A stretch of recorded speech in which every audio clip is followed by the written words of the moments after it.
দেশের অর্থনীতির চাকা সচল রাখতে সবচেয়ে গুরুত্বপূর্ণ বিদ্যুৎ ও জ্বালানি খাত।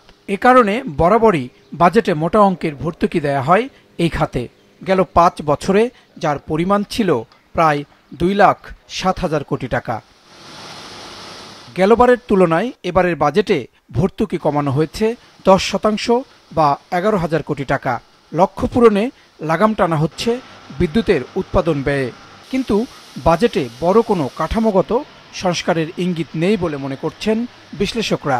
আমাদের বাজেট হয়নি, মোটেই হয়নি। আপনারা যদি লক্ষ্য করেন যেভাবে এই সরকারটা চলছে, একটা গুরুত্বপূর্ণ মন্ত্রণালয় এনার্জি, এই সরকারের ওই দিকে কোনো রকমের নজর নাই। এখানে তো কোনো রকমের ওনারা বলে নাই যে রিফর্ম করবে। শুনেছেন আপনি কখনো যে এখানে বলেছে যে আমরা এই এনার্জি সেক্টরে এই রিফর্ম করব, পাওয়ার সেক্টর এই রিফর্ম করব? কোনো কথাই না।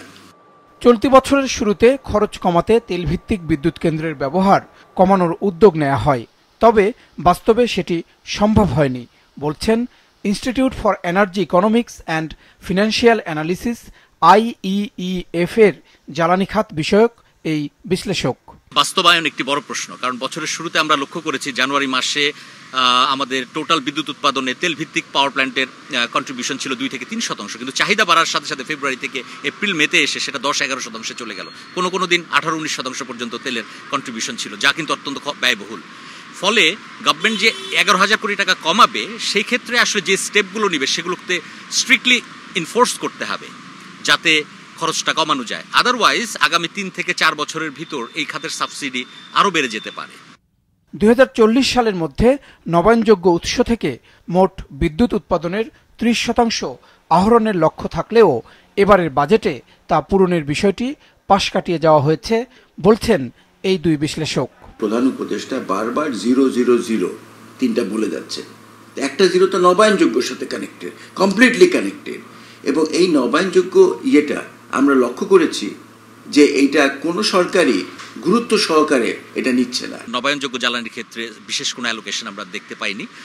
যদিও চলমান প্রকল্প যেমন 100 মেগাওয়াট একটি প্রকল্প আছে, সেখানে বাজেট অ্যালোকেশন আছে, কিন্তু প্রাইভেট সেক্টরকে ইনসেন্টিভাইজ করার জন্য তেমন কোনো অ্যালোকেশন নেই। গত বছর যেমন 100 কোটি টাকার একটা তহবিল বরাদ্দ ছিল, এবছর তেমন তহবিলের কথা আমরা শুনতে পাইনি।